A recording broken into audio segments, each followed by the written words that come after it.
Allez, on se retrouve aujourd'hui sur le BTC face au dollar pour une petite mise à jour de l'analyse. On continue à tenir ensemble nos vagues et on va regarder l'évolution qu'on attend de ce dernier. Globalement, j'attends une correction du BTC encore et toujours pour descendre dans les alentours des prix des 23 000 à un peu plus bas également. Ici, vous voyez les 21 500. Malgré tout, je le rappelle, on ne descend jamais qu'avec des bougies rouges. D'un seul coup, en une seconde, vous aurez des variations de prix avec une latéralisation et peut-être même une légère pente, comme vous le voyez, pour atteindre les prix qu'on attend d'ici peut-être plusieurs semaines, plusieurs mois, d'accord. Et vous le savez, il y a le halving qui va arriver vers mars, avril 2024 et il n'est pas étonnant vu les événements qu'on a déjà pu lire sur les cours précédents historiques, de voir simplement une latéralisation du cours avant ce halving et après le halving réellement voir une volatilité qui remonte en intensité et qui retourne dans des positivités, c'est-à-dire dans des prix positifs et donc également l'exprimer avec des bougies vertes beaucoup plus franches. Pour le moment, on n'a pas encore passé le halving, donc selon moi, le scénario qui est le plus intéressant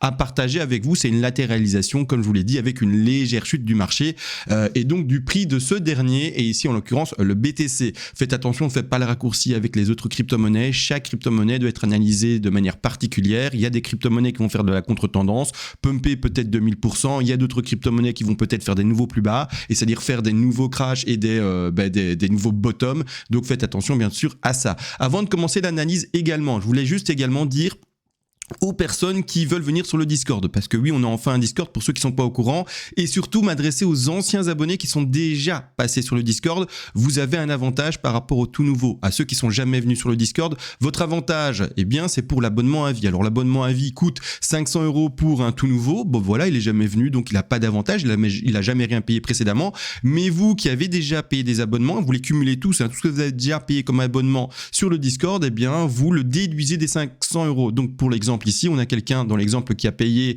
déjà précédemment 80 €, d'accord, et donc il fait son petit calcul 500 moins 80. Il lui restera, entre guillemets, chacun ses moyens, mais que, si je peux utiliser le terme que, 420 € à payer pour accéder après au Discord à vie. Qu'est-ce qu'il y a dans ce Discord à vie? Donc ici, les souscriptions différentes, 30 € pour un mois, 80, 150, 290 pour un an. Je vous laisse le temps de le lire. Et qu'est-ce qu'il y a dans ce Discord? Il y a différents onglets. Il y a surtout les PDF, d'accord. Vous venez tester un mois, vous regardez si ça vous plaît. Vous chopez le PDF de Money Management, vous chopez le PDF de Vague d'Elliott Wave, vous apprenez, etc. Vous avez également les cours sur les vagues d'Elliott Wave. Ici, le cours numéro 1, par exemple, traite des vagues d'impulsion et des Fibonacci de retracement et d'extension, comment les manipuler. Ici, le cours numéro 2 traite du logarithmique, non logarithmique, la mise en pratique. Bref, le Money Management également, école sur différentes choses. On a également un forum, on a également 4 directs par semaine avec moi. Ce sont des directs où on parle du BTC, Dollar Index, S&P, Ethereum et d'autres. On a des salons de discussion. On a également un endroit où je poste mes plans à jour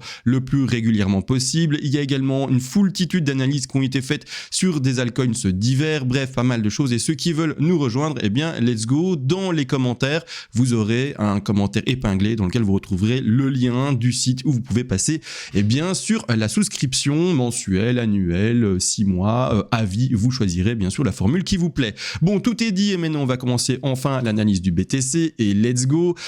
Premièrement, plusieurs des comptes sont possibles, d'accord. Pour le moment, j'en ai fini aucun, donc ils sont tous en train de se compléter. Et pour dire ainsi, je suis toujours pas encore du coup dans la vague X vers la Y. Je suis toujours pas du coup dans cette construction déjà d'une chute du cours. Elle pourrait avoir lieu si j'ai mal lu le cours, si bien sûr j'ai fait une erreur dans mes vagues et dans le fait de les poser correctement. Mais autrement, vis-à-vis de mon travail personnel, je ne vois pour le moment pas de raison au BTC de s'écraser directement et aller dans la zone ici qui est en verte. Vous allez voir qu'il y a des plans alternatifs qui existent où on voit bel et bien un BTC corriger, mais après rebondir. Donc on parle bel et bien non pas d'une X qui corrige, mais juste d'une petite correction pour après continuer à rebondir. Et donc, c'est-à-dire finalement rester dans une zone de latéralisation avant de choper des plus bas par rapport aux plus bas qu'on a fait ici. C'était quelle date? C'était le 15 juin d'année 2023. Je ne sais pas si vous réalisez, mais le temps qu'on est pour le moment en train de réaliser dans un range, ça fait plus ou moins 6 mois qu'on est aux alentours des prix de 27 000, un peu plus, un peu moins. Voilà, on commence à s'ennuyer, mais c'est pas grave, on a l'habitude, les marchés, ou en tout cas les pré-halving précédents nous ont déjà habitués finalement à ce mouvement. C'est vrai qu'en 2018-2019, on a eu la chance, entre guillemets, de connaître beaucoup de volatilité à un moment. Bon, le mot chance est peut-être mal choisi, mais par rapport au Covid, le Black Swan, vous savez, on est retombé, je pense qu'on était aux alentours des 11 000 $, 12 000 $, on est retombé à 4 000, 3 400 selon bien les échanges. Bon, là maintenant, il faut voir quel facteur pourrait aggraver la chute, mais pour le moment, il n'y a pas de facteur à proprement parler qui indiquerait une énorme chute, c'est-à-dire aller retrouver beaucoup plus bas que la zone rectangulaire ici en vert que j'ai indiqué, c'est-à-dire beaucoup plus bas que les 21 500 $ pour les arrondir. Faudra voir plus tard s'il y a une guerre, j'en sais rien, ou une maladie qui arrive de nouveau, ou que sais-je, mais en tout cas pour le moment il n'y a aucun facteur qui amènerait à croire une correction beaucoup plus puissante de ce dernier. Malgré tout, en termes de vague d'Elliott Wave, je vous montre le premier décompte ici qui est en framboise, en ABC flat pour valider ici la X potentielle. Premièrement, quand je zoome dessus, on a un petit rebond intéressant maintenant, ce qui m'ennuie un tout petit peu si je dois compléter en fait cette ending diagonale possible, parce que oui, ceux qui se disent mais c'est MA, il y a ta 4 ici qui transperce le top de 1, ce n'est pas possible en Elliott Wave. Si, ouvre Google, Google Images, tu tapes Elliott Wave avec ending diagonale et tu auras l'expression très simple d'une ending diagonale et tu verras que oui, ça existe, c'est juste que tu dois un peu apprendre, prendre le temps de lire des bouquins ou venir sur le Discord et écouter ce que j'explique, prendre le PDF, etc. Et tu verras qu'il y a certaines règles un peu plus complexes que juste indiquer une impulsive à l'écran. Donc ici, on est potentiellement dans une ending diagonale. La ending diagonale, pour le moment, ce qui me gêne un tout petit peu, c'est la construction de 4 si elle est déjà validée maintenant. C'est-à-dire que si ça pump déjà maintenant, je serais un peu gêné. Je me dirais, mince, la 4 a été quand même courte, très rapide par rapport à la 2. Vous voyez ici le développement de la 2, plus ou moins long dans le temps. La 4 aurait été vraiment expéditive, très rapide. C'est juste ça qui me gêne un peu, mais après, pourquoi pas? On va regarder bien sûr comment évolue le BTC et c'est lui qui va nous donner la réponse. Malgré tout, dans cette consolidation, je m'attends finalement à quelque chose de plus harmonieux, quelque chose qui ressemble plus à la 2 et donc ça m'étonnerait pas qu'on fasse quelque chose qui ressemble à ceci, donc partir sur une première chute qui s'est faite en A, maintenant un rebond qui se fait en B, puis aller chercher un dernier plus bas pour une C et indiquer une jolie construction ici en ABC zigzag. Je vais le mettre en blanc enfin et mettre son degré correct pour qu'on puisse bien sûr voir que c'est une petite vague et pas du tout une vague majeure, mais donc ici une A, une B et puis une C, chercher un bas de 4 et puis rebondir dans ce contexte et ce rebond ici comme vous le voyez. Les objectifs de cette ABC sont lesquels? Et là c'est étonnant pour certains, vous le savez peut-être pas mais donc je le précise, vous n'allez pas pouvoir travailler cette 5 là avec un Fibonacci. Dans une ending diagonale, n'utilisez pas de Fibonacci. Vous allez pouvoir utiliser des Fibonacci sur les sous-configurations par exemple sur la zigzag, mais pas sur les vagues de plus grande envergure, donc pas sur les vagues qui sont ici indiquées en vert, en 1, en 2, en 3, en 4 et en 5. Ne vous amusez pas à faire comme une impulsive, ça ne sera malheureusement pas possible pour chercher les objectifs de 5, les objectifs de 3. D'ailleurs, pourquoi est-ce qu'ici j'indique déjà et pour le moment d'ailleurs une ending diagonale? Parce que si on voulait travailler par exemple une impulsive, vous verrez que on n'atteint pas du tout les objectifs minimum statistiques pour une 3 qui sont les 161 qui sont là-bas tout en haut, cachés par le rectangle qui est rouge. Je replace bien maintenant le rectangle rouge. On n'y est pas. On est vraiment sur une 3. Si c'est bel et bien une 3, sur quelque chose qui atteint que les 100% et en plus de ça, on écrase le top de 1. Donc je pars vraiment, si on est dans une C, sur l'élaboration ici d'une ending diagonale. La seule chose à faire du coup, c'est de prendre son Fibonacci d'extension, d'accord, de le poser à la racine, aller au top ici de la A, aller de nouveau au bas de la B et regarder les différents objectifs en non logarithmique. Donc là, je vais désactiver le logarithmique. Premier objectif qui est touché maintenant d'ailleurs, si vous êtes rentré en trade là-bas en bas, ce sont les 38,2. Je rappelle ces 38,2 et pourquoi ce rectangle rouge de prise de bénéfice et donc de take profit partiel a été mis en translucide, un peu plus transparent que les autres objectifs parce que c'est un objectif mineur, c'est un objectif que j'appelle de sécurité, un TP de sécurité, le TP 0.5 et pas un TP majeur. Dans le risk management, money management, il faut mettre finalement une étape, et c'est-à-dire un process pour pouvoir couvrir un maximum ses pertes s'il devait y avoir des pertes, parce que quelqu'un qui a ouvert ici un long, imaginez vous avez ouvert un long ici, vous êtes rentré à l'achat ici ou même un peu plus haut, peu importe, vous êtes rentré à l'achat et que ça pump comme c'est en train de le faire et que ça pump jusqu'à ce niveau, mais qu'ensuite ça ne pumpera jamais plus pour aller chercher votre objectif 1, objectif 2 et objectifs qui sont au-dessus et que ça crache et qu'ensuite on va chercher votre stop profit ou votre stop loss. Mais je préfère dans l'exemple ici exprimer un stop loss, d'accord? Donc un stop loss c'est quelque chose qui reste en dessous de votre point d'entrée, d'accord? Qui n'a pas été déplacé en termes de stop profit. Un stop profit c'est un stop loss qui a été déplacé au-dessus de votre point d'entrée, il arrêtera le bénéfice et ne procurera plus de perte à ce moment-là. Mais tant qu'il n'est pas déplacé au-dessus de votre point d'entrée de trade, ça s'appelle un stop loss. Il va faire une perte s'il se fait toucher, il vous fait sortir de votre trade avec, encore une fois, l'exposition calculée, etc. par rapport à votre plan de trading et votre risk management mis en place.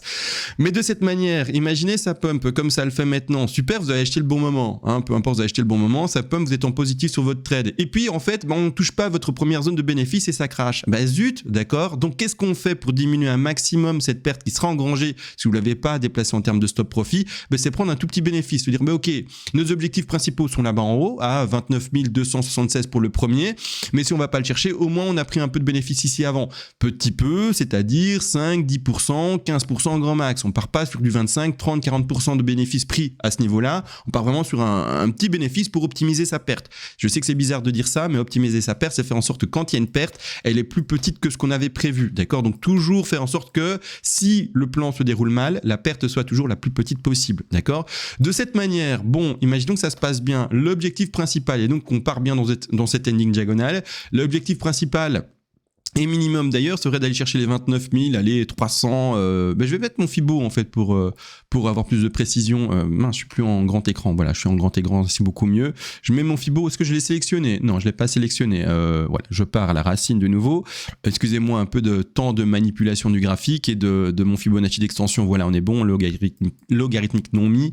Je replace bien mon petit rectangle ici qui est pas super bien placé, je trouve. Voilà, on est mieux. Premier objectif ici, aller chercher à 29 265.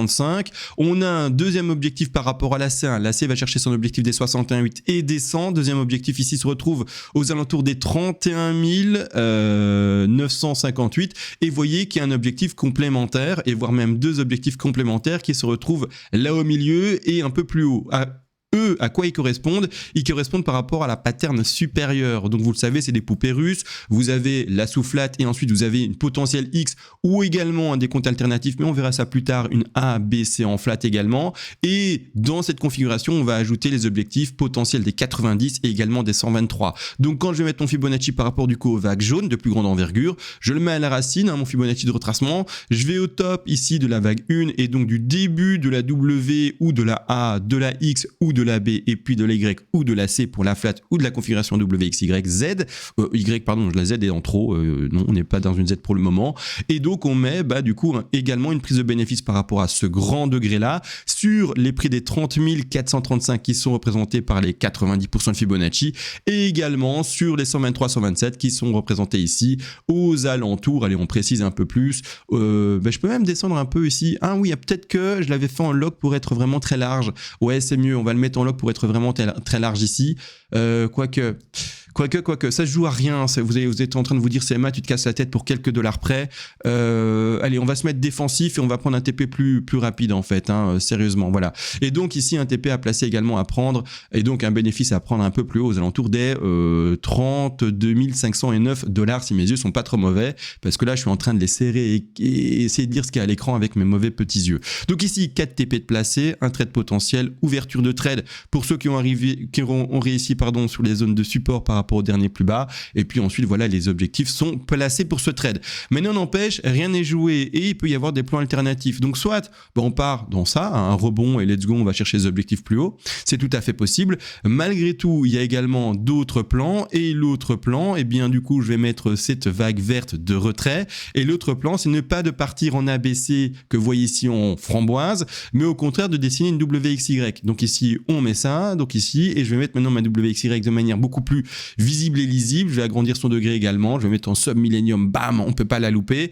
Et ce décompte en WXY va également voir, vous voyez, une continuité de la hausse, mais va tout simplement vous avertir de prendre vos précautions par rapport à cette pattern possible. À vous de voir comment vous le jouez. Je place mon stop en termes de stop profit, etc. Si on prend mon stop profit, pas grave, je réouvre un trade plus bas. C'est à vous de voir, d'accord, dans votre manipulation de trade. Mais malgré tout, donc je vais retirer le stop, maintenant il n'y a plus de sens, on en a parlé, voilà. Mais malgré tout, l'autre plan possible, selon moi, serait d'indiquer pour la hausse une ABC qui va se faire en flat. Alors j'espère qu'elle est bien indiquée à l'écran là. Ouais, super, elle est bien indiquée.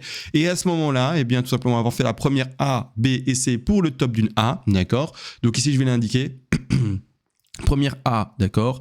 seconde ici B et ensuite C. On est sur des très très jolis objectifs pour cette configuration que je vais également mettre en vert, comme ça on perd pas le repère. Donc on reste ici, on le voit pas du tout, je vais le mettre en vert, voilà, comme ça, on voit rien du tout, on est un peu plus large, allez, A, B, C, d'accord, A, B et C, et regardez l'objectif qu'on va chercher là-bas en haut, je suis en non logarithmique, et l'objectif pour cet ABC, si c'est bel et bien une ABC, il est hyper propre, hein, il est hyper propre, on va regarder, on va chercher les 100% de Fibonacci à la perfection. Donc ne vous dites pas que d'office maintenant on va pumper, il y a ce beau piège ici qui est une correction qui est plus que possible pour aller chercher un bas de B, et cet objectif est de chute, si ça doit déjà s'amorcer, irait chercher tout simplement les alentours des 90% de Fibonacci pour indiquer la flat.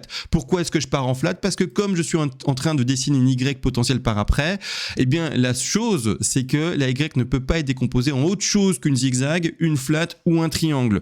Dans des nouvelles écoles, certains avec réinterprétation des règles vagues d'Eliotov, etc. et réécriture du bouquin originel ont ajouté une règle et acceptent d'autres configurations, mais ici sur ma chaîne on est vraiment sur le strict finalement process qui a été partagé par le livre originel, et on va pas dans la réinterprétation des règles ici. Donc ici de cette manière on voit la correction de la B qui va chercher potentiellement les 90% de Fibonacci. Je privilégie d'ailleurs cet objectif là où on a placé, vous voyez ici les 90% de Fibonacci, et donc les alentours des 25 291 $ pour une réouverture de trade haussier. Donc, et surtout pourquoi est-ce que je favorise pas les 123 qui peuvent exister également, c'est-à-dire aller rechercher ici les alentours des 24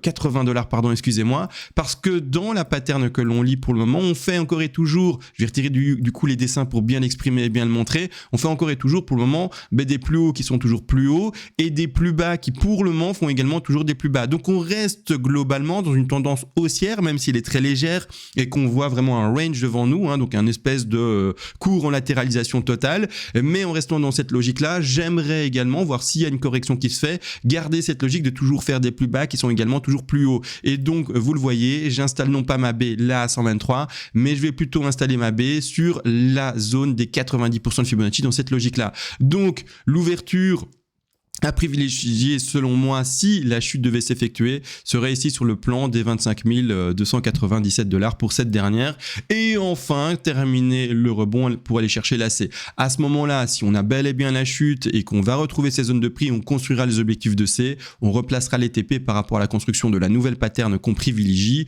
Pour le moment d'ailleurs avec mes propos, attention, je ne privilégie pas pour autant l'impulsive, je suis vraiment dans la temporisation. Pour moi on est dans une zone maintenant de non-trade, il fallait trader en bas, prendre des positions haussières en bas. Là maintenant on est dans des positions d'entre deux où on sait pas exactement ce qu'on va dessiner, donc on met les puzzles et on complète les pièces petit à petit et on voit ce qui se dessine. Quand vous avez fait tout ce travail en amont, ce que je viens de vous montrer, c'est-à-dire que vous avez fait le travail de la ABC en framboise, de la WXY avec la soufflade possible, etc. Vous ne devez maintenant plus qu'attendre. Vous vous dites voilà, j'ai tous mes setups demi, je regarde ce que fait le BTC, et si le BTC suit cette direction, je vais prendre cette position là, et si le BTC prend cette autre direction, je vais prendre cette autre position possible. Et également une autre configuration dont je n'ai pas parlé maintenant, mais pour être très complet et comme ça on suit chaque plan l'un après l'autre, parce que vraiment là c'est gros laboratoire et on est vraiment dans l'attente de la construction de ces vagues là. Il est également possible de continuer cette Y non pas en flat, parce que pour ceux qui sont un peu avancés, qui s'y connaissent un peu, ils sont en train de se dire oui mais CMA on est peut-être bien en train de faire effectivement maintenant cette leading ou ending diagonale pour la flat avec sa vague C en framboise, mais si je dois l'intégrer effectivement, on le voit dans une Y, ça peut être une première vague qui se fait en A en leading diagonale, une correction en B et puis un dernier rebond ensuite tout simplement en C. Donc je vous la mets ici également à l'écran. Donc moi là j'ai 3 plans de possibles et on va regarder comment ça se passe, d'accord. Donc tout simplement pour ceux qui se diraient je pars peut-être sur une Y avec maintenant effectivement une ending diagonale, une leading diagonale qui s'installe pour compléter la première A, petit degré supérieur. Allez, on va te mettre avec Petite parenthèse, pour compléter la A, retrouver une correction de B et puis compléter ensuite la C pour terminer la Y en ABC zigzag, c'est possible. À ce moment-là, si jamais vous vous dites, bah oui, bah le pump n'est pas suffisant, j'attends, donc ça fait les 5 vagues, vous n'y croyez pas en cette flat en framboise, vous dites non, le top n'est pas à 29 000, on ne va pas corriger tout de suite, on va encore s'amuser à latéraliser un petit moment et on ne va pas faire cette correction tout de suite, que je viens d'exprimer avec le brush, on va continuer à faire des bazars comme ça, monter et traîner jusqu'à je sais pas quand. À ce moment-là, vous passer dans un plan de trading possible où vous allez racheter le bas de cette baie là, d'accord. Donc si on fait bien 5 vagues haussières qu'on complète, on fait un dernier rebond, on va chercher un top de A potentiel dans votre plan de trading, vous allez potentiellement favoriser la zone d'achat de cette baie dans la zone des 50 à 61,8% de Fibonacci. Je rappelle, les objectifs d'une baie, ce sont les suivants, c'est-à-dire les alentours des 38,2, les 38,2, les 50, 61,8, ensuite 76,4, 85,4 pour la baie ici en l'occurrence dans le cas d'une zigzag, mais par expérience personnelle, je favoriserai également, d'accord, alors il n'y a pas de stats à proprement parler qui ont été partagées, etc., un travail scientifique entre guillemets, là je vous partage mon expérience personnelle, je passerai dans cette élaboration de trade en achat sur les 50 à 61,8% de Fibonacci de nouveau. Donc si on est bel et bien sur 5 vagues haussières, que vous vous dites, en fait moi j'attends quand même les prix plus élevés, repasser à l'achat sur cette zone des alentours des prix, c'est aux alentours, on n'a toujours pas le top, si c'est bel et bien un top en 5 vagues qui s'indiquera, bien sûr. Là, vous avez compris, laboratoire, on attend et on regarde le BTC ce qu'il fait. Mais s'il fait bien 1, 2, 3, 4, 5 et que vous êtes dans l'élaboration de quelque chose qui retrace pour après rebondir encore, la zone d'achat sera dans les 50, 61,8. Et là, par rapport à un Fibo posé au hasard, pour donner un ordre d'idée, c'est retrouver les 27 002 à ici 26 657. Je dis au hasard, mais j'ai posé le Fibonacci sur quelque chose qui me semble correct par rapport à l'évolution de ce qu'on voit précédemment, d'accord.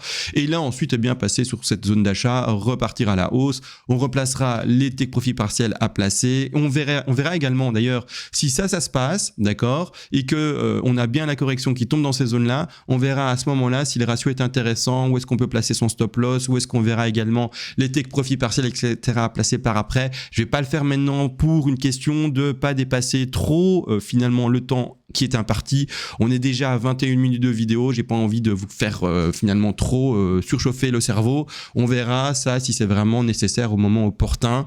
Pour le moment, voyons déjà si on fait la A, B, C ou si on pump tout de suite, si on écrase plus et si on va chercher les 90, si on indique la flat, etc. Bref, on verra ça plus précisément, bien sûr, dans les jours à venir sur les analyses à venir. Je pense que du coup, belle mise à jour, j'ai tout dit, d'accord, donc plusieurs plans possibles, je vais remettre celui-ci et le mettre en retrait maintenant, plusieurs plans possibles. Maintenant, finalement, moi en tout cas, comment je réagirais, c'est vraiment une grosse temporisation, une attente si je suis pas rentré en trade. Si je suis rentré en trade, je prends mes précautions, je place mon stop en termes de stop profit à un certain niveau ou pas, ou vous voyez comme vous voulez, d'accord. Mais en tout cas, une chose est sûre, c'est que j'ai pris mon take profit partiel de sécurité et après, j'attends le pump s'il doit continuer, bien sûr, à se faire, d'accord.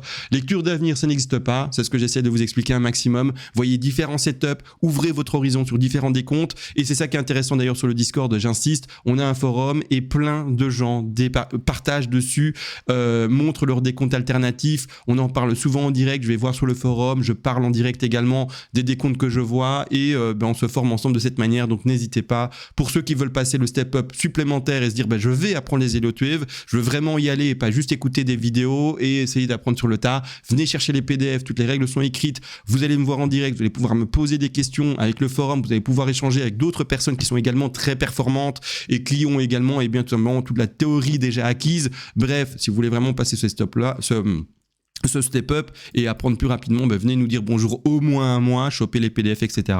Et si ça vous plaît, prenez plus et voire même prenez l'abonnement à vie. Ça, c'est vous qui êtes encore maître de tout ça. Sur ce, les gars, je vous laisse. Je vous fais plein de bisous et on se retrouve à la prochaine. Allez, ciao les gars.